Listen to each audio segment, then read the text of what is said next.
On fait tous les trois. On fait un canon.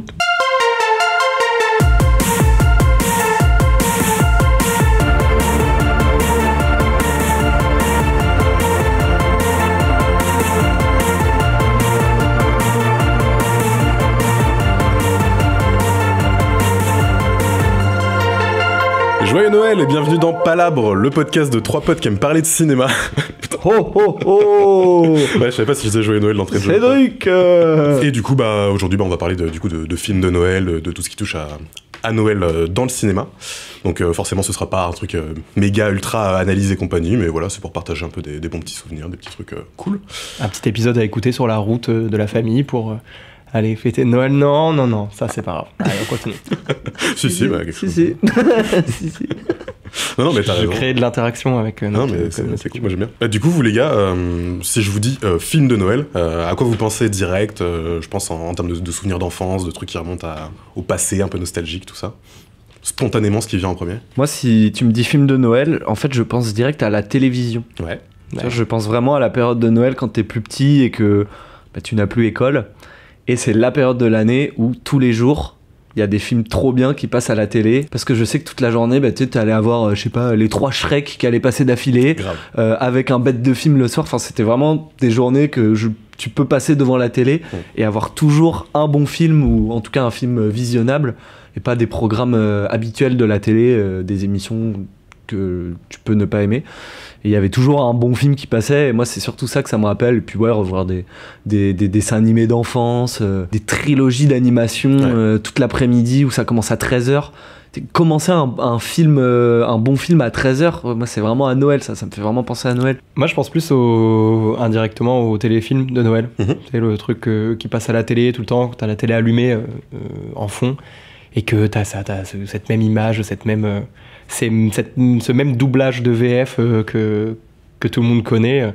Je pense tout de suite à ça, mais je suis d'accord, je te rejoins là-dessus sur les films. Oui, je te rejoins, Martin.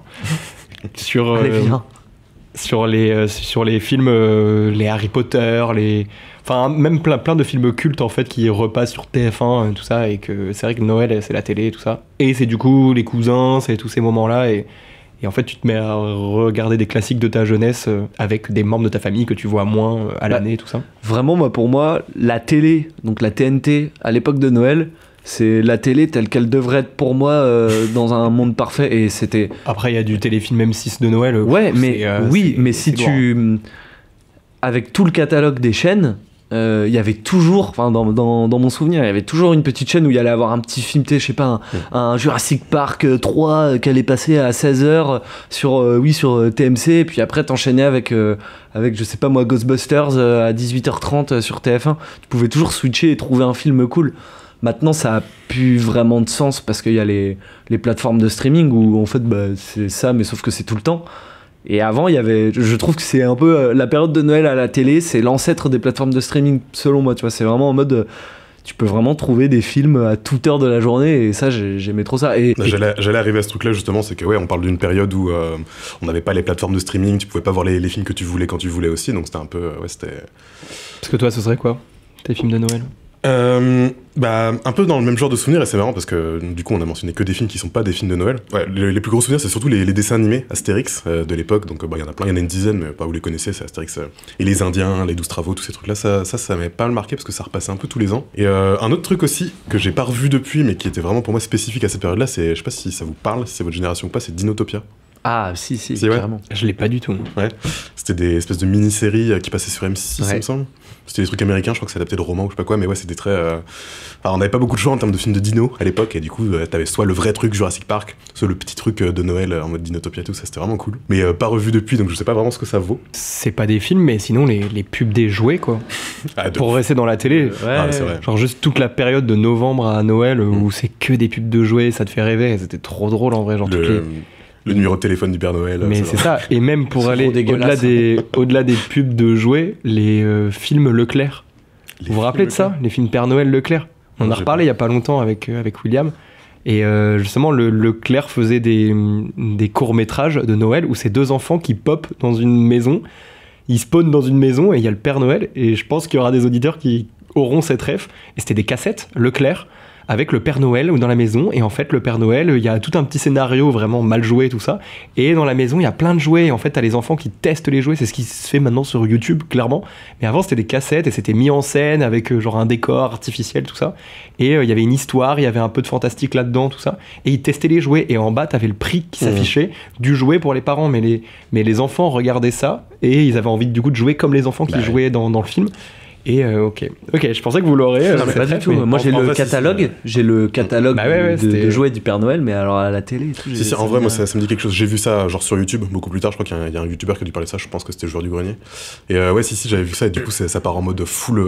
Mais c'est hyper psychédélique, mec. Full mise en scène, c'est ça. Ils sont dans des grottes avec des trucs. Complètement, et du coup, les jouets ils prennent vraiment vie. Et ça fait vraiment de la vraie magie, quoi. Donc, ouais, c'est vraiment un truc. Comme ça, après, les enfants, ils harcèlent leurs parents pour les avoir.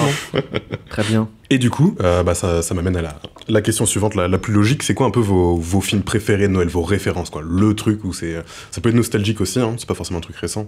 Pour le coup, c'est mieux si t'as un peu grandi avec et que c'est le film qui pour toi représente Noël. Ouais. Et pour le coup, il faut que Noël soit le sujet du film. Ah.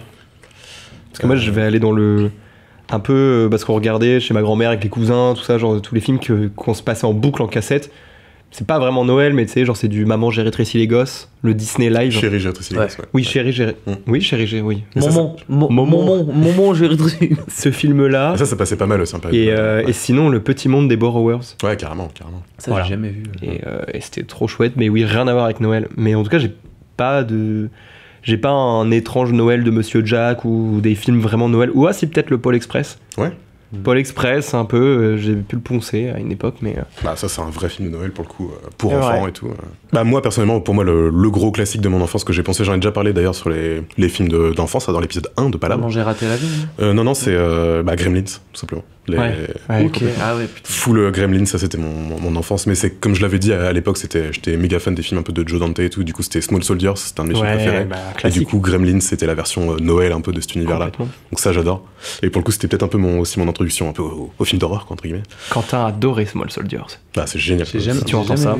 Incroyable, et surtout c'était une Madeleine de Proust d'enfance, mais je l'ai revu récemment et c'est en ayant vu toute la filmographie de Joe Dante, et ça reste mon préféré genre de loin, mais je sais que je suis teinté par mon souvenir nostalgique. Mais voilà. Si t'es pas déçu, souvent on en attend beaucoup, tu vois, de nos films. Je l'ai presque encore plus apprécié, tu vois. Mais c'est que j'avais aussi un peu j'ai toujours eu ce truc, étant gamin, de jouets qui prennent vie, tu vois, tu parlais des Borrowers et tout, ça rejoint un peu ce truc-là, même si c'est pas des jouets. Hook. C'est pas ça Noël ou pas? Non, mais il a la vibe. Il y a une vibe Noël, j'ai ça dans ma tête, là, un peu, tu sais, la neige. Mais c'est la réal un peu qui est très paillettes. Noël et tout. Mais paillettes et... Non, mais que côté des souvenirs d'avoir vu ça à Noël, ça fait totalement sens que ça te parle comme ça. Mais attends, film de Noël, putain. Ça peut être tout et n'importe quoi. Du coup, peut-être l'un des plus connus, je sais que pour les gens qui sont nés longtemps avant nous, forcément La vie est belle de Frank Capra, c'est le grand classique de Noël, tu vois. J'ai toujours été méga fan forcément de Batman, super-héros, tous ces bails-là. Et Batman Returns, Batman le défi, le deuxième film de Tim Burton, du coup de 92, c'est totalement un film de Noël. Et celui-là, ça reste un de mes gros souvenirs d'enfance, et pareil, c'est un film que j'adore toujours à l'heure actuelle, donc ouais. Okay. Et toi, Martin? Alors étonnamment, là en tête, en film qui se passe vraiment à Noël, un peu Le Père Noël est une ordure, même que j'ai. Ouais. Mais oui, Léandre. Mais non, mais c'est vrai, je l'ai beaucoup regardé. Ouais, c'est vrai. Dans tous ces films-là, je sais pas, je les mets un peu dans la même case que les Louis de Funès et tout, vraiment comédie française. Ouais, avec ma sœur, on a vraiment regardé et Les Visiteurs et Le Père Noël est une ordure. C'est les deux qu'on a vraiment en mode un peu culte et tout. Et ouais, Le Père Noël est une ordure. Mais sinon, comme j'expliquais juste avant, je sais pas pourquoi, parce que c'est pas un film de Noël, mais j'ai un peu Hook en tête. Il y a vraiment ce truc là, des enfants qui dorment, qui attendent un truc. Il y a un peu une vibe avec Noël aussi, Peter Pan, c'est un peu. Ouais, c'est sûr que ça fait partie des références du conte de Peter Pan. Mais sinon, un peu le Pôle Express. Il y a le Grinch. Le Grinch, ouais, carrément. Le Grinch de. Jamais vu. C'est dommage, c'est drôle. Mais oui, le Jim Carrey. En fait, j'ai Noël, mais Scrooge. Mais Scrooge, je l'ai découvert tard. J'ai découvert vraiment très tard. Il est sorti en 2009, par contre, le Grinch, oui, complètement. Film de Noël que j'ai pu voir quand j'étais petit. Mais j'ai pas eu le trauma Grinch. D'ailleurs, le trauma. Horrible parent que vous êtes sur les réseaux sociaux, là, je vois des vidéos passer où c'est une mode de se déguiser en tu sais, comme le truc du tonton qui se déguise en Père Noël et qui arrive et tout. Ils se déguisent en Grinch et faire ils se déguisent en Grinch, mais ils arrivent de manière hyper violente devant toute la famille. Ils défoncent les cadeaux, ils repartent avec le sapin, ils débranchent tout, et t'as les enfants, ils sont trop marrants en vrai. En vrai, c'est un peu marrant à regarder, mais genre avec le recul, tu te dis mais genre c'est traumatisant, les gosses ils ont 2 ans et ils voient le Grinch arriver, genre qui gâche Noël et tout. Genre. Bah c'est le but du Grinch après. Non mais je trouve ça fou de faire ça dans la vraie vie, ouais. Non, mais aussi selon les cultures, nous on est très habitués du coup au Père Noël joyeux, il est gros, il est mignon, il est gentil et tout machin. Mais en vrai, enfin tu vas en Allemagne, c'est Krampus, c'est le truc hardcore. Enfin tu vois, ça reste toujours un truc pour faire en sorte que les gamins soient sages. Mais du coup il y a différentes manières de l'amener.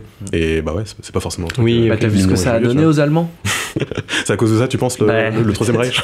C'est comme le père Fouettard, c'est ouais, carrément, c'est aussi c'est ça, non, c'est pas ça. Non, c'est pas exactement ça. Le père Fouettard, c'est plus Krampus, c'est un monstre. Les films de Noël, est-ce que genre c'est un genre? Pourquoi c'est si populaire et est-ce que c'est un genre? Je sais pas si vous voyez où je veux en venir. Pour moi, le téléfilm de Noël est un genre.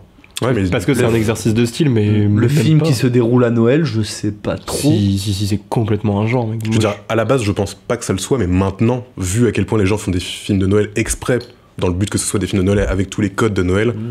C'est un genre, c'est sûr, mec. Ça aborde que des thématiques propres à Noël, de famille, de retrouvailles, même de décors, de neige, de maisons, de chalets, tout ça. C'est un genre. Alors c'est quoi du coup les codes de ce genre? C'est plus un truc de business, mec, de sortir un truc à Noël et de miser le marché de Noël, quoi. Mais ça, oui, dans ce qui en découle de ce genre-là, mais même créativement, artistiquement et tout, il y a un genre du film de Noël. C'est de partir à l'aventure, souvent autour de l'enfance, dans un lieu et un décor enneigé, pendant un moment familial. Genre, il y a le monde de la nuit avec les secrets, enfin le Père Noël, tout ça, et les aventures qui se passent la nuit. Tu vois, genre le film d'animation DreamWorks, les 5 fantastiques. Les 5 légendes. Les 5 légendes. Ouais. Ça, c'est un film de Noël pour moi. Ouais. Bah pour le coup, il y a. En plus, c'est le Père Noël. Oui, il y a le Père Noël. Mais il y a toutes les autres fêtes. Mais il y a les codes. Il y a les codes pour moi il y a les enfants avec leurs gants dans la rue qui font des batailles de boules de neige, tout ça. Tout ça, c'est des scènes qui pour moi font partie des codes d'un genre qui serait potentiellement un film de Noël. Quoi. Mais dans ce cas-là, admettons, est-ce que les films d'Halloween, c'est un genre? Tu vois? Bah si tout le film tourne autour de l'événement sociétal d'Halloween. Il y en a plein, mais c'est ce que ça en fait un genre du cinéma, c'est ça. Pour moi, c'est plus une arène, quoi. C'est un point de départ de ton film qui fait que oui, il y a beaucoup d'histoires qui vont dans le même sens. Mais, à contre-exemple, Gremlins, si t'enlèves le fait que ça se passe à Noël, c'est pas du tout un film... Ouais, après c'est difficile d'enlever... Correspondant... bah non, mais c'est pas du tout un film correspondant aux archétypes des autres films de Noël dont on a parlé. Bah justement parce que à la base clairement il n'existe pas ce genre de film de Noël, mais avec le temps bah ouais, vu maintenant on a des centaines de milliers de téléfilms de Noël qui sont vraiment que ça, enfin ça peut être des comédies romantiques ou des comédies familiales et tout, c'est avant tout des films de Noël. Ceux-là je les mettrais dans un genre. Après oui forcément, est-ce qu'on fait rentrer Gremlins et compagnie dans cette catégorie là? Et en même temps le nombre de Scrooge qu'on a, le nombre de La Vie est belle, le nombre de... vu que c'est des histoires cultes de Charlie Dickens et compagnie, bah ça a été adapté 140 fois aussi, donc... Bah ouais, c'est clair. C'est plus qu'on reprend des standards, en fait, et qu'on les réadapte à chaque fois, mais je sais pas si le film de Noël est un genre. Mais par exemple, il existe un autre truc, c'est la suite de Noël, tu sais. Des fois, t'as un film, c'est un film normal, et ils font un 2, et le 2, il se passe à Noël, et c'est tout le sujet du film, et machin, genre, il y en a plein, des films comme ça. Oui. Même récemment, Terrifier, par exemple, horreur, et c'est en mode Noël, quoi. Terrifier 3, c'est vrai. Harold et Kumar. Ouais, Harold et Kumar 3, ouais, tout à fait. C'est quoi la démarche, en fait? C'est quoi l'idée, du coup, de transformer un film qui n'est pas un film de Noël en un film de Noël aussi, tu vois? Bah, moi, je pense que ça a une visée commerciale de ouf, en fait, parce que déjà, à cette époque, les familles sont rassemblées, c'est le moment où tu vas au cinéma aussi. Est-ce que tu vas au cinéma en famille pour aller voir Harold et Kumar 3? Non, non, les gens vont potentiellement aller regarder. Ceux qui peuvent, je parle pas des enfants, mais par contre... il y a quoi au cinéma? Vas-y, il y a Harold et Kumar à Noël. Hop, on est à Noël. Ouais, mais mettre Noël dans ton titre, je pense que ça... à Noël, et bah c'est un moment où tout le monde est en famille et du coup ils sont dans l'ambiance. T'es dans l'ambiance Noël, genre les familles où du moins t'as des enfants, tout ça, genre vraiment le mois de décembre c'est Noël, quoi, genre c'est tout le temps, t'entends parler du Père Noël tout le temps, t'as le sapin, t'as le sapin, t'as tout ça, et du coup bah oui, aller voir un film qui a un lien avec Noël, ça a du sens. Marketing, je suis d'accord. Alors que souvent, ces films-là sortent en juillet ou en octobre, et il y a ça aussi, quoi. Parce qu'ils n'ont pas eu les sous de le sortir au moment... Ils ont pas géré le timing. Ouais, c'est ça. Bah, c'est que souvent, tu peux avoir deux philosophies un peu contradictoires. Enfin, justement, tu mentionnais Terrifier 3. Terrifier 3, bah, ils l'ont sorti en octobre parce que Halloween, machin, film d'horreur. Sauf que c'est un film de Noël, du coup, tout le monde... Ça aurait beaucoup moins bien marché s'il l'avait sorti à Noël. Clairement. Ça a buzzé parce que aussi c'était à Halloween et c'était... Sauf que tu regardes le film et c'est Père Noël, sapin, pendant tout le film, tu vois, genre... Ouais, mais là, du coup, ils auraient encore... Enfin, je veux dire, ils risquent encore plus d'avoir des problèmes. Si tu fais croire, si tu mises un peu sur le truc, ah, c'est Noël et tout, au final, c'est... Enfin, je l'ai pas vu le film, mais je pense que c'est ultra hardcore avec Noël, au final, ça prend des codes horribles, enfin, ça déforme les codes de Noël à l'extrême, je pense. Pas à ce point-là, mais oui, en tous les cas... Bah, après, t'es pas con quand t'es un parent, tu vois Terrifier, tu vois la gueule du clown, bon bah t'emmènes pas tes gosses voir ça. Je pense aussi que, en tout cas pour le ciné, c'est tellement la fenêtre qui est la plus visée avec juillet. Ouais. Tu sais, c'est souvent je mettrais juillet en premier quand même, mais... Bah, si tu regardes quand même les gros blockbusters et tout, ils essaient quand même de sortir en décembre. Hein. Ouais, il y en a pas. Ouais, mais tu vois, cette année, pas tant que ça. Non, mais tu vois, les dernières années, Star Wars 7, Avatar 2 et tout, c'était décembre. Parce que c'est des fenêtres où les gens, ils sont presque tous en vacances. Puis c'est la sortie de l'hiver aussi. Ouais, c'est ça. Et l'hiver, tu vas pas aller à la plage, quoi. Genre, tu vas au cinéma en famille. La question il y en a qui sortent en juillet et tout, c'est que je pense qu'en fait, il y en a, ils prévoient leur film de Noël en se disant, oh, on va le sortir en décembre. En fait, bah, il y a James Cameron qui annonce qu'il va sortir Avatar 2 la même semaine que toi. Et tu dis, bon, bah, c'est pas grave. Ouais. Tant pis, on va le sortir en février, ce sera très bien aussi, quoi. Parce que tu sais très bien que tout le monde va aller voir ça et pas ton film. Alors que l'idée, en plus, c'est un truc, une stratégie marketing commerciale de faire une suite de Noël et au final, bon, bah, tu te retrouves à pas le sortir à Noël. Et ce serait quoi, du coup, tu l'as un peu mentionné, mais admettons que ce soit un genre, c'est quoi les codes de ce genre? Dans les thématiques, pour moi, c'est des thématiques de famille, en fait. Famille, confort, enfance, ouais, c'est ça, famille, neige, magie aussi, nuit, magie, tout ça, quoi. Genre, c'est Noël, quoi. Et tu mets ça au centre de ton scénario, et t'y mets un peu de féerie, un peu de paillettes. Alors justement, t'as mentionné le Pôle Express, les 5 légendes et tout. Est-ce que vous avez c'est quoi un peu vos rêves de films d'animation de Noël? Ben, je pense que je dirais le Pôle Express quand même. Sauf si tu m'en sors d'autres là et que je vais faire. En vrai, Scrooge. Bah, les deux films du même réal avec la même technologie. Zemeckis. Qu'il a fait quasiment à la suite. Ouais. Maman, j'ai raté l'avion. Ouais, c'est pas de l'animation. C'est pas de l'animation. Ah oui, pardon, désolé. Et pourquoi, du coup, spécifiquement, ces films-là en 3D, stop motion capture et compagnie Ben, le Pôle Express, c'est parce que la pub passait dans beaucoup de mes DVD que j'avais. Oui. Et c'était vraiment l'événement dans la pub, c'était le Pôle Express à Noël et tout. Et ça m'a vraiment... Limite, c'est plus la pub que le film qui m'a marqué. Donc vous l'avez pas vu au cinéma? Non, je crois pas. Il me semble pas, j'ai pas de souvenir du cinéma du Pôle Express. Mais je l'ai vu plus tard. Hein. Mais ouais, je dirais celui-là par publicité, quoi. C'était vraiment le film de Noël ultime. Pour le coup, c'est vraiment le film qui parle de la quête de Noël, quoi. Ouais. C'est aller trouver le Père Noël, il me semble que c'est ça. Quelque chose comme ça, ouais. Un truc comme ça. Il y a Klaus. Bah ouais, carrément. Le film d'animation plutôt récent, enfin il a 1 an ou 2.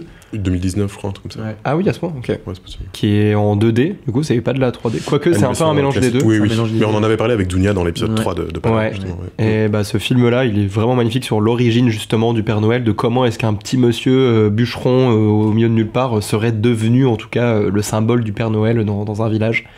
Qui est très touchant, très beau, très drôle. Ouais. Et qui parle du deuil et tout ça. Enfin, il y a tout un... Non, franchement, Klaus, c'est des bonnes manières de renouveler le mythe. Mais comme on fait les 5 légendes à un moment, tu sais, de un peu prendre ce truc-là et de le transformer un peu en film de super-héros. Et c'est le Avengers des fêtes. Ouais. Non, mais le concept est chouette, quoi. Mais le film est assez moyen, je trouve. Ouais, le film est moyen. Je l'ai revu il y a pas longtemps. C'est... Et Klaus, surtout, il est quasiment presque plus appréciable par des adultes que par des enfants, même si les enfants seraient émerveillés, tu vois, mais ils vont peut-être pas capter toutes les nuances qu'il y a dans ce film.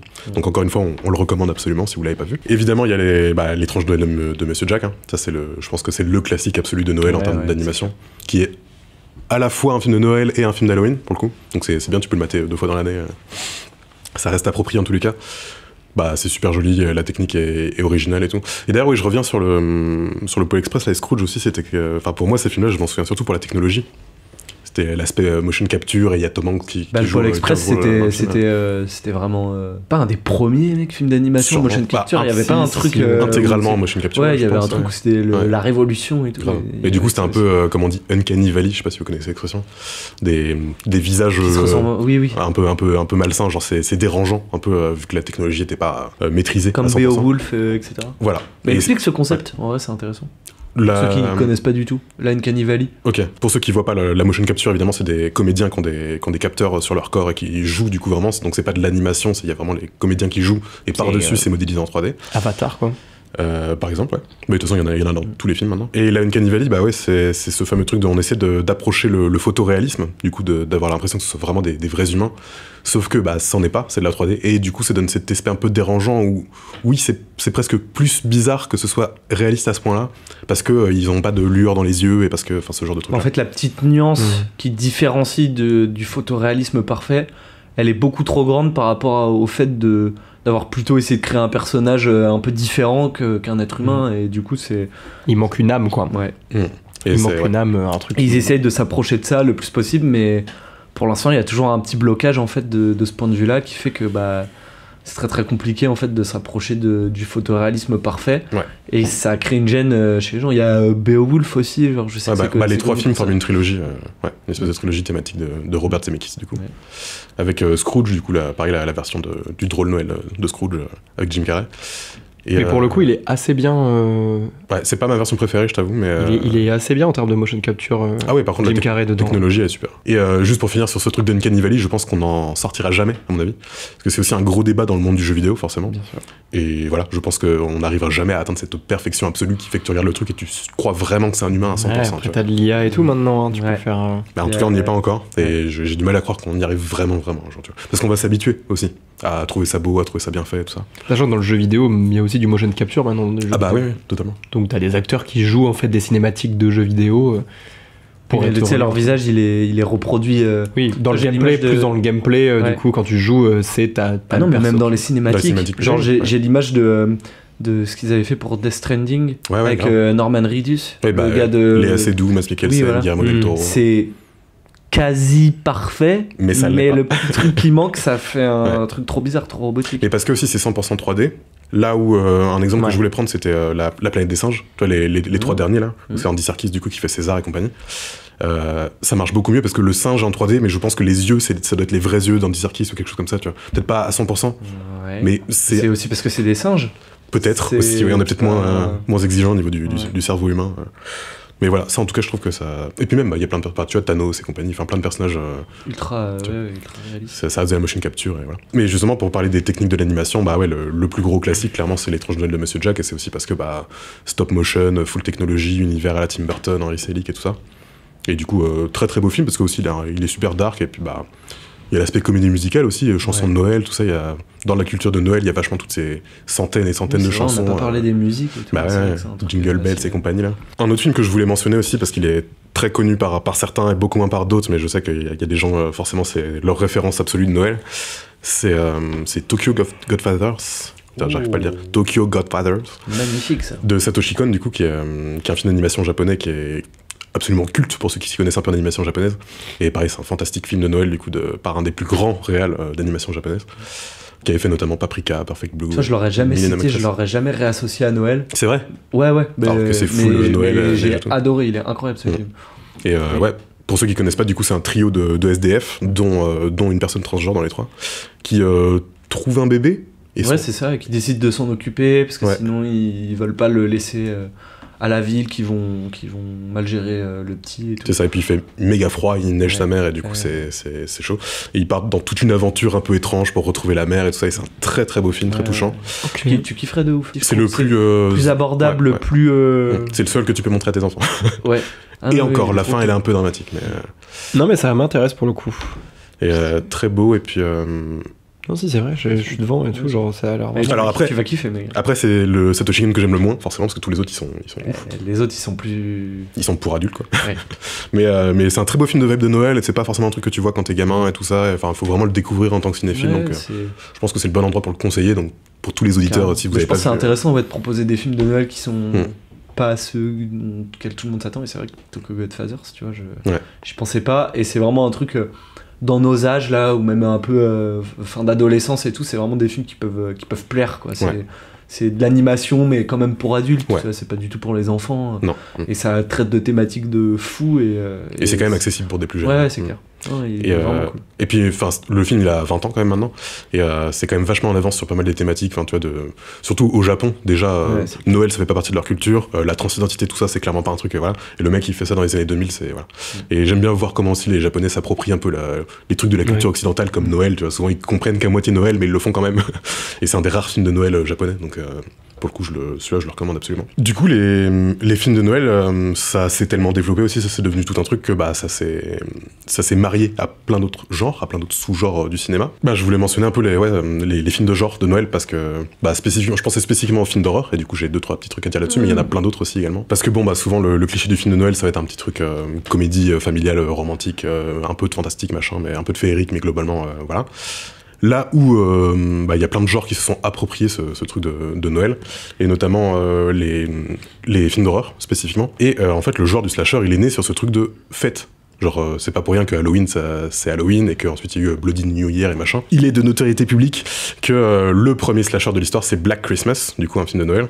Et en plus de ça, personnellement, je suis pas d'accord. Je trouve que le premier slasher, c'est un film qui est sorti 2 ans plus tôt, qui s'appelle Silent Night, Bloody Night, et c'est également un film de Noël. Donc comme quoi, c'est pas du tout... on peut pas vraiment séparer ce truc-là du genre, et du coup, ça a mené vers plein d'autres types de films de Noël qui sont pas forcément des slashers, mais par contre qui restent des films d'horreur, et du coup, ça s'est vachement imprimé dans cette culture-là aussi, ce truc des fêtes. Et c'est assez marrant, c'est assez cool. Enfin, moi, je sais qu'à Noël, je regarde plein de films féeriques pour toute la famille, et aussi une autre moitié de gros films d'horreur spécifiques à Noël. Et c'est vraiment Les deux facettes se confrontent. Ouais, et je trouve qu'en plein milieu de tout ça, il y a Gremlins, qui justement touche aux deux, et qui a été peut-être mon introduction à ces trucs-là, mais du coup, je pensais à des films comme Conjuring 2. Alors, je sais pas si vous avez vu les... J'ai pas vu. Je l'ai vu, mais je me rappelle plus en quoi... où est le rapport avec Noël. Ça se passe pendant Noël, et il y a vraiment la vibe de Noël. Le couple Warren va en Angleterre là-bas pour les aider, machin. Et en fait, ils vont passer tout le Noël avec eux. C'est-à-dire que c'est une mère célibataire qui doit élever ses filles toute seule. Et le père s'est barré, il a laissé ses vinyles d'Elvis. À l'époque, ils fêtaient Noël tous ensemble, ils chantaient les chansons d'Elvis et tout machin. Et là, il est plus là. C'est devenu froid, c'est devenu dur. Les gamines, elles sont terrorisées par des démons. Et du coup, Ed Warren arrive avec sa guitare et vient chanter sous le sapin les belles chansons d'Elvis et tout ça. Il y a une vraie vibe de Noël dans ce film. À mentionner à côté de ça, donc j'ai déjà dit Black Christmas, ce genre de truc. Il y a Krampus aussi. Donc ça c'est pareil, c'est plus dans la vibe Gremlins, Poltergeist et tout. Donc c'est tout de famille, ambiance de Noël, les cousins, les oncles et les tantes qui viennent manger à la maison et tout ça. Et sauf que du coup, au lieu que ce soit le Père Noël, on prend le folklore allemand avec ce gros monstre qui est Krampus. Et du coup, c'est l'équivalent du Père Noël, sauf que il est là pour punir les enfants. C'est l'équivalent du Père Fouettard ou pas du tout? Plus ou moins, il y a un truc, mais c'est pas exactement ça. Je sais pas à quoi il ressemble, Krampus. Tu peux imaginer à peu près un loup-garou, quoi. Enfin, c'est un gros monstre avec des grosses cornes. Ok. C'est un peu un espèce d'ours ou le garou, un peu plus ou moins. Mais vraiment, si vous l'avez pas vu, je vous le conseille. Enfin, surtout vous, je sais que c'est votre vibe de film à fond, quoi. Enfin, toi, tu kiffes Poltergeist. C'est vraiment ce truc très Spielbergien. La petite famille, il y a beaucoup de comédie dans le film. Mais il y a un truc, juste pour revenir sur les films d'horreur, je pense que c'est un trick un peu hyper cool de scénario et de scénariste de se servir des choses qui rassurent et qui font du... Et de les pervertir. Ouais, non mais c'est ça, mais clairement, mais c'est ça, hein, le film d'horreur, c'est presque souvent le méchant, c'est le gars qui se veut rassurant au début et qui en fait est un énorme psychopathe. Mais jouer avec les codes de Noël, de la famille, de... Non, mais c'est d'où Gremlin, c'est le petit truc trop mignon, ouais, la petite peluche, et en fait, il devient un monstre qui bouffe tes parents. Et ce serait, une manœuvre scénaristique hyper chouette à explorer. C'est du concept, quoi. Ouais, c'est du concept. Et à l'époque où ça sort, bien sûr, putain, mais trop fort, en fait, les peluches de Noël que nos enfants, ils nous demandent tous les ans, là, ça devient un jeu qui les massacre, tu vois, genre, ça, c'est pour séduire les parents dont l'éducation est compliquée, tu vois. Typiquement, c'est un petit purgatoire, quoi, d'aller voir ce genre de film. Je pense quand t'es parent et te dire putain, yes. Absolument. Je suis totalement d'accord. Et peut-être pour terminer, un petit film français, À l'intérieur, avec Béatrice Dalle et la sœur de Vanessa Paradis et Alison Paradis. C'est l'histoire d'une femme enceinte, et il y a une autre femme qui essaie de lui voler son bébé pendant qu'elle est enceinte, dans une maison, Home Invasion. Et ça se passe le soir de Noël. Et voilà, j'en dirai pas plus, mais celui-là, je dis... Ok. Allez-y, ce sera pas pour tout le monde, ça plaira clairement pas à tout le monde, mais on a un film d'horreur français de Noël, et je voulais pas faire cet épisode sans le mentionner, quoi. Béatrice Dalle, un peu zinzin, comme... Très très zinzin. Comme femme. Ouais. Bah, et dans ce film-là, c'est 100% psychopathe. C'est elle l'antagoniste, du coup. Ouais. C'est chouette d'avoir des films d'horreur... où l'antagoniste est féminin, justement. Carrément, il y en a plein. Car oui, ouais, non mais il y en a, mais après dans ceux que en tout cas j'ai regardé, puisque je me fais la liste des tops en tout cas dans les slashers, les home invasion, tout ça, et c'est souvent l'inverse, et les femmes, les victimes de ces mecs-là qui abusent de tout ça, quoi. Carrément, dans ce genre de film en tout cas, parce qu'après les femmes prennent plus le devant sur des films plus fantastiques comme les Carrie et compagnie. D'autres films français D'autres films français de Noël. Bah ouais, moi je pense à Joyeux Noël. Ah, Danny Boone, là. Non, Canet. C'est avec Canet. Bah le film sur le... Pendant la guerre, là. Ouais, dans les tranchées. C'est Canet, non Bah Canet joue dedans, mais il a pas réalisé. Danny Boone aussi. Danny Boone. Ah mais oui, si, oui, il joue dedans. C'est Danny Boone, ouais. Et c'est qui réalise? Mais je crois que c'est Danny Boone en plus qui non, réalise ça. Non, c'est pas un acteur qui réalise le film. Je l'ai pas noté, mais pour le coup, je crois qu'il a réalisé aussi des films drama un peu... Joyeux Noël, Christian Carion. Et oui, il y a Joyeux Noël qui est quand même une belle histoire historique et tout ça. Alors je sais pas ce que vous pensez du film, mais...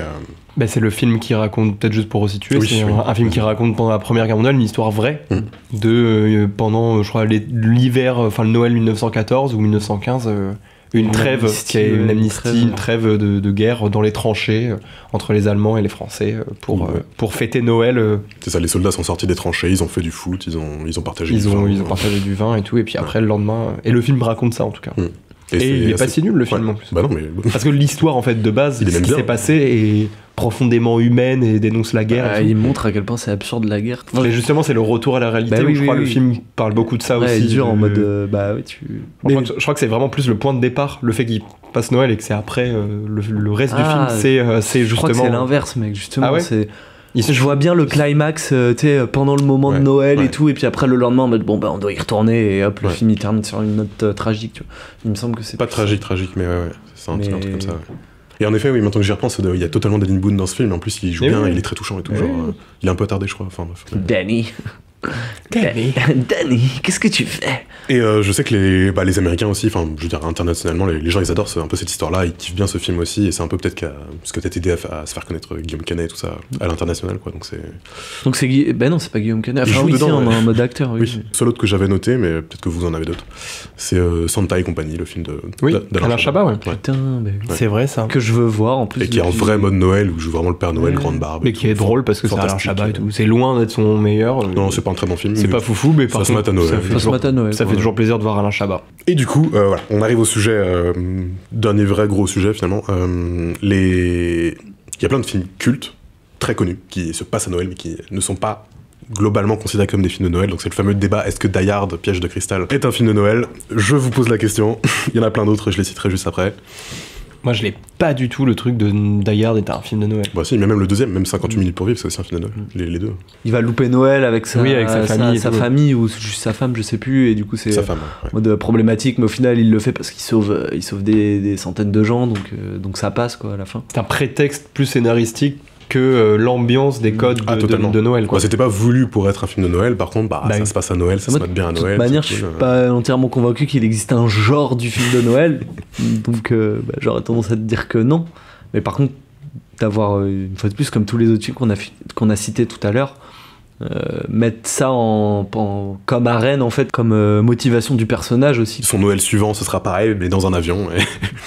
Dans la suite, et du coup c'est un peu le running gag. Bon, ça s'est arrêté là, parce que dans les autres Die Hard, il n'y a pas de Noël, il me semble. Je crois au bout d'un moment ils ont un peu, ouais. Oh non, pas encore. Pourquoi ça m'arrive tout le temps le 25 décembre? Avec la voix française de Bruce Willis. Bruce Willis. Eyes Wide Shut de Stanley Kubrick est un film enneigé qui se passe pendant la période de Noël, qui est absolument culte, que beaucoup de monde ont vu. Moi, je recommande pas de le regarder en famille avec vos enfants, par contre, moi c'est clairement un de mes films de Noël préférés, même si Noël est pas le sujet. Si. Regardez-le avec vos enfants en bas âge.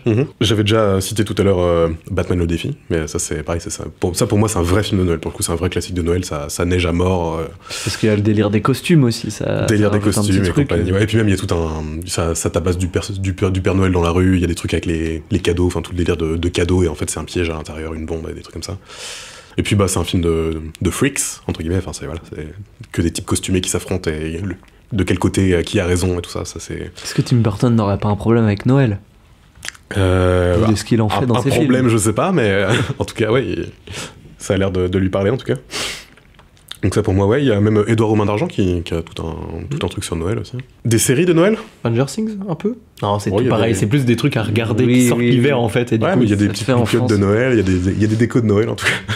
Il y a un truc avec l'éclairage en fait. On fait des liens les couleurs, le rouge dominant, ce truc-là, c'est très... Des séries de Noël? Il y a une trilogie de Noël des années 90 qui est très connue, qui s'appelle Super Noël, ou The Santa Claus. Claus en mode la Claus, avec Tim Allen dans le rôle principal. C'est l'histoire d'un père de famille célibataire qui vit avec son fils et qui va devoir devenir le nouveau Père Noël, parce que le vrai Père Noël est monté sur son toit pour délivrer le cadeau, sauf qu'il a glissé du toit, il est tombé, il est mort, et du coup à ce niveau-là, le père de famille devient le nouveau Père Noël. Donc c'est l'histoire d'une famille qui va devoir devenir la famille de Noël, tu vois. Vous connaissez pas? Vous dites rien du tout? J'ai jamais entendu parler. Et moi, c'est un film qui me faisait rêver, du coup, en plus, je vais rebondir. C'est une série ou un film? C'est un film, à la base, c'est une trilogie. Et avec Tim Allen, c'est le mec qui fait la voix de Buzz l'éclair. J'avais une VHS que je regardais en boucle. Dans mon enfance, je sais plus laquelle c'était, mais c'était sûrement un Gremlins ou un truc comme ça. Et il y avait toujours une pub à la fin pour acheter des VHS, et c'était la pub pour la bande-annonce pour Hyper Noël, qui est la suite de Super Noël. Et je connaissais pas du tout. Et à l'époque, il y avait aucun moyen que je puisse trouver ce film où que ce soit. Je l'ai vu 20 ans après, le film. Et du coup, j'ai regardé cette saga il y a quelques années, là, il y a 2-3 ans, cette trilogie avec Tim Allen. Donc moi, je trouve ça plutôt sympa. Enfin, c'est la nostalgie que je m'attendais à voir depuis 20 ans. Donc Super Noël, qui a eu sa suite Hyper Noël et une autre suite Super Noël méga givré 3 machin. Ouais. Mais je crois que je vois. Et où Tim Allen, du coup, il a gardé ce rôle de Père Noël en mode full prosthétique. Il a un gros bide, il a un nez, il a une fausse barbe, il est tout rose. Les affiches 94 et tout, c'est un peu l'époque des films live. Mais je l'ai vu, mais je l'ai en plus, je l'ai en cassette et tout. Ouais. Mais oui, bien sûr que j'ai vu. L'année où j'ai découvert cette trilogie où je l'ai maté, donc c'était il y a peut-être 2 ou 3 Noël, dans les années 2020. Et bah c'est pile le moment où Disney Plus a rebooté la série avec le même casting original full de toute la série, même des acteurs qui n'ont pas joué dans quelconque film depuis qu'ils étaient gamins et qu'ils avaient 8 ans en 94, tu vois. Ils ont ramené tout le casting full truc pour raconter. Qui jouent eux vieux et qui transmettent ça à des enfants. Tout pareil 20 ans plus tard et avec toute la famille et tout ça. Et ils sortent une saison à chaque Noël. Donc du coup, il y a 2 ans, je matais la saison 1 à Noël d'un coup. L'année dernière, j'ai maté la saison 2 et j'espère qu'il y a la saison 3 qui sort cette année parce que moi tu te fais kiffer. Moi je suis à fond sur mon Super Noël, la série de Disney+. Mais voilà, il a fallu que je découvre cette trilogie 20 ans plus tard, alors qu'elle me faisait rêver depuis cette fameuse pub dans cette VHS là. Pour que Disney Plus se décide à faire un revival, et du coup il existe cette série de Noël qui sort une nouvelle saison à tous les Noëls. Et du coup, la petite dernière question pour terminer, c'est plus pour nos auditeurs, si vous avez des films de Noël à recommander qui sont des trucs peut-être beaucoup moins connus, des trucs que vous avez envie de conseiller. Ouais, pour une fois j'en ai un d'avance. Il y a quelques jours j'ai regardé le film Winter Break de Alexander Payne avec Paul Giamatti, entre autres. Nominé aux Oscars. Oui, j'ai vraiment retrouvé la vibe du Cercle des Poètes Disparus qui se passe à Noël. Alors pas du tout dans la bienveillance de Robin Williams, parce que Paul Giamatti joue un personnage assez atroce au début en fait, mais en fait tu te rends compte de toute la douceur du personnage, tu te rends compte de pourquoi il est comme ça. Les dialogues ils sont vraiment incroyables, c'est trop bien joué. Il y a un bête de casting et c'est vraiment un film, ça fait longtemps que j'avais pas ressenti ça, vraiment un film un peu réconfort. Genre ça pourrait vraiment devenir un petit truc que je regarde tous les ans à Noël. C'est vraiment j'ai retrouvé l'essence du film de Noël, du truc où tu peux te faire ton rendez-vous tous les ans. Trop bien. Et j'ai vraiment beaucoup aimé. Visuellement c'est une pépite. Il est magnifique. Très 70s. L'image, le traitement de l'image, du son et tout, c'est vraiment poussé et tout. C'est vraiment un hommage, je pense, à la période de jeunesse du réalisateur en fait. Et c'était trop cool. Je recommande fortement. Tous les films de Noël dont on a parlé là, c'est vraiment celui que je recommanderais cette année parce qu'en plus il est tout récent. Ouais. Il est sorti l'année dernière et oscarisé. Ouais, oscarisé et tout, et vraiment mérité quoi. Enfin, j'ai trouvé ça vraiment cool. Toi Léon, t'as une petite reco de Noël? Franchement, j'en ai zéro mec. À part Maman j'ai raté l'avion, là tout de suite maintenant de film de Noël. Tout le monde l'a la ref. Ouais, c'est pour ça. Mais j'ai pas un. J'ai pas vu, tu peux me le recommander. On l'a même pas mentionné. Maman j'ai raté l'avion, toi. C'est vrai. J'ai jamais vu le Grinch. Je passais Noël tout seul donc. Non mais c'est vrai, je pense. Je te jure, j'ai jamais vu Maman j'ai raté l'avion. Tu sais quoi, mais je pense que je vais faire ça. Mais non mais ça. Ah si, genre c'est vraiment les Maman j'ai raté l'avion, c'est la même lignée, hein, vraiment le gosse des trois quoi. Ça faut grandir. Les 101 dalmatiens, un peu.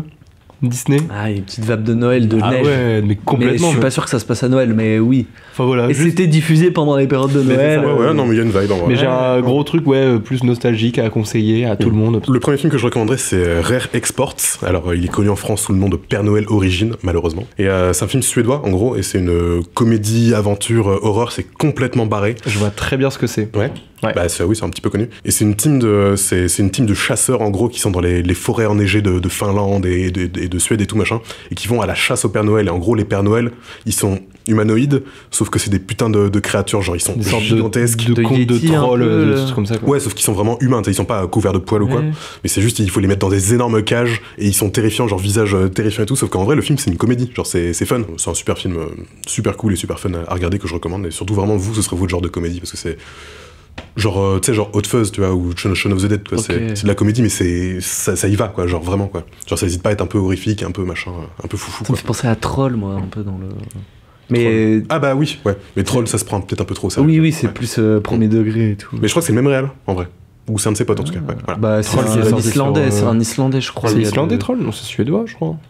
Je sais plus exactement, mais c'est Islandais ou Norvégien.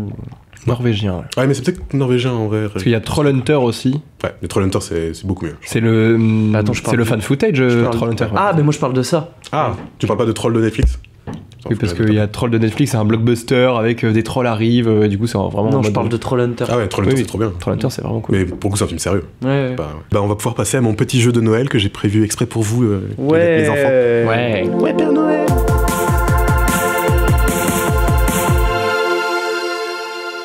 Le petit jeu que j'ai préparé pour vous en ce joyeux Noël, c'est y a-t-il un Père Noël dans ce film? Un peu petit trèfle, y a-t-il un pilote dans l'avion, tout ça? Je vais vous citer tout simplement des films. Vous aurez juste à me dire soit oui, soit non, s'il y a un Père Noël dans le film ou pas. Petite précision, ça n'a pas besoin absolument d'être le Père Noël officiel. Oui, ça peut être juste une variante du Père Noël. Ou même s'il y a un Père Noël dans le film, quoi. Juste voilà. s'il y a un Père Noël. Un mec déguisé en Père Noël. Un mec déguisé en Père Noël. C'est pas forcément le vrai Père Noël. Ou même plusieurs mecs déguisés en Père Noël. Okay. Voilà. Le Pôle Express. Pas de Père Noël. Si, il y a à la fin. Ouais, si, quand même. Non, mais oui, en soi. C'est un peu la quête du truc, c'est il va au pôle Nord. Alors, j'ai pas l'image, mais il y a pas un truc genre le plan final, tu vois, où en mode il tombe sur le Père Noël. Ouais, mais peut-être qu'il est genre suggéré, tu vois, genre il est juste suggéré, ouais, il est pas. Tu sais, je vois bien un truc où on voit juste son bonnet, ou je sais pas, tu sais, juste. Je pense que c'est ça. Juste suggéré. Mais il est là, du coup. Ouais, mais on voit pas un Père Noël. Peut-être même une silhouette ou un truc comme ça, tu vois, un énorme Père Noël. Si on voit une silhouette de Père Noël, il y a le Père Noël. Ou justement, c'est pas le twist du truc, c'est en mode il y a pas de Père Noël, le Père Noël c'est toi, ou un truc comme ça, tu vois, genre. Il y a peut-être un délire. Il y a un Père Noël en chacun de nous. Mais c'est ça, non, mais je pense que c'est plus un truc comme ça. Oh, moi je dis non. Quand t'as dit ça, les lumières se sont allumées. Je pense que c'est Pôle Express, si c'est si évident que ça que tu parles de Pôle Express, en mode est-ce qu'il y a un Père Noël, c'est qu'il y a un piège, donc il y en a pas. Ou alors ce serait une jolie petite manœuvre. Donc on dit non? Moi je dis non. Et peut-être que du coup tu me fais dire non par ce principe moi je dis non aussi parce que c'est intéressant là que tu m'as dit au final le truc, la manœuvre scénaristique au final c'est un truc un peu mignon de film d'animation. On peut tous être le Père Noël. Mais allié sur d'autres trucs, allié sur d'autres thématiques, ce petit message. Oui, non, il y en a un, on le voit à la fin, il discute avec. Et en même temps c'est trop évident. Le Tom Hanks il l'emmène au Père Noël et lui dit voilà le Père Noël. Moi je pense que il y est, mais on le voit pas. Enfin, tu sais, c'est il lui donne un cadeau à la fin ou un truc comme ça. Je sais plus. Bref. Bah, je dis rien. Vous validez vos réponses? Ouais. C'est quoi? Moi, il y est. Oui, il y est pas. Oui et non? Ouais. Il est dans le film. Ouais. À toute fin, il y a le Père Noël, on le voit très clairement. Okay. Maman, j'ai raté l'avion. Alors, je pense que je l'ai pas vu non plus. Ah putain. Mais c'est pas grave. T'es le seul mec sur Terre qui a pas vu. C'est pas grave, m'en fous. Ouais. Bah, je pense que oui, mais c'est un faux Père Noël, tu sais, au coin d'une rue à New York, on voit passer un Père Noël en fait. Et en même temps, les casseurs flotteurs, c'est pas parce que c'est Noël qu'il y a un Père Noël. Je pense qu'il y a même pas de Père Noël. Ou alors, ça va être dans une émission à la télé qui regarde le petit pendant qu'il est chez lui. Franchement, comme Pôle Express, j'ai envie de te dire, c'est trop évident que tu poses cette question-là, donc il y a forcément un piège. Or, Pôle Express, c'était évident, oui, il y a le Père Noël. Mais là, je pense que pour la nouvelle, pour la prochaine. Pas la logique, crois en ton intuition. Je pense qu'il y a une logique. C'est le deuxième truc évident qui parle de Noël, tout ça. Et donc là, dans celui-là, il y en a pas. Tu valides? Moi, je pense qu'il y en a un. Toi, tu dis oui? Oui, allez. Il y en a pas. Yes. Batman le défi. Il y en a plusieurs. Tu valides? Oui. Il y en a plusieurs. Oui. Non, il n'y a pas de Père Noël dans Batman le défi. Hot Fuzz. Je vois bien une scène, tu sais, où il y a un mec bourré en Père Noël qui leur parle. Et... J'ai aucune image de Père Noël qui me vient. Je crois que c'est plus l'esprit Angleterre, profonde, campagne, hiver, tout ça, qui me fait penser à ça. Mais pour moi, il n'y a pas de Père Noël dans Hot Fuzz. Et en même temps, pourquoi tu parles de Hot Fuzz alors que ça n'a rien à voir avec Noël dans le scénario? J'ai mis des trucs random exprès. Hein, oui, c'est vrai. Non, il n'y a pas de Père Noël dans Hot Fuzz. Moi, je pense qu'il y en a un. Tu valides non, tu valides oui? Il y a un Père Noël dans Hot Fuzz, c'est Peter Jackson. Au tout début du film, et ça, il se fait arrêter par les flics, il a mordu un mec et tout, genre il est hyper chaotique. Et c'est Peter Jackson déguisé en Père Noël dans le film. Ok, délire. Hyper connu cette scène. Il y a envie de le regarder. Et la flic qui l'arrête, c'est Kate Blanchett. Le Grinch. Le Grinch, il n'y a pas de Père Noël. Bah si, lui il est déguisé en Père Noël, donc on peut dire que c'est un Père Noël. Bah non, mais non. Mais tout pareil, en fait, j'ai tout le temps envie de dire qu'il n'y a pas de Père Noël. De toute façon, il n'existe pas le Père Noël. Et tu peux dire non, hein. Je sais plus si dans le Grinch, justement, le village et tout, Noël, c'est toute leur vie, tout ça. S'il y a le Père Noël et tout, c'est juste, ils s'offrent des cadeaux entre eux parce que c'est l'amour et la famille et tout ça. Genre, pour moi, il n'y a pas de Père Noël, c'est lui, justement, le Grinch qui a été tout seul, qui avait des problèmes de famille, tout ça, et du coup, bah, il a jamais eu de cadeaux et tout ça. Du coup, il déteste Noël et il est saoulé par ça. Donc je pense que non, il n'y a pas de Père Noël encore. Tu valides? Je valide. En effet, il n'y a pas de Père Noël dans les Grinch. Piège de cristal, Die Hard. Il y a forcément un mec en Père Noël en bas de la rue. Pour montrer que c'est Noël, il y a un Père Noël. Dans la cheminée. Je vois bien à la fin, tu vois. Ouais, je dirais qu'il y en aurait un, ouais. Vous êtes sur oui tous les deux? Il y en a un, ouais. Non. Bon, comme ça. Tu vois, comme quoi, faut jamais qu'on soit d'accord. d'accord. Faut jamais qu'on soit d'accord. Comme ça, au moins. Au moins, quand on n'est pas d'accord, il y en a au moins un des deux qui a raison. Qui a raison. C'est pas faux. Shazam. Oui, il y a un Père Noël. Oui, il y en a un. Tous les deux raisons, on valide le oui. Il y en a un.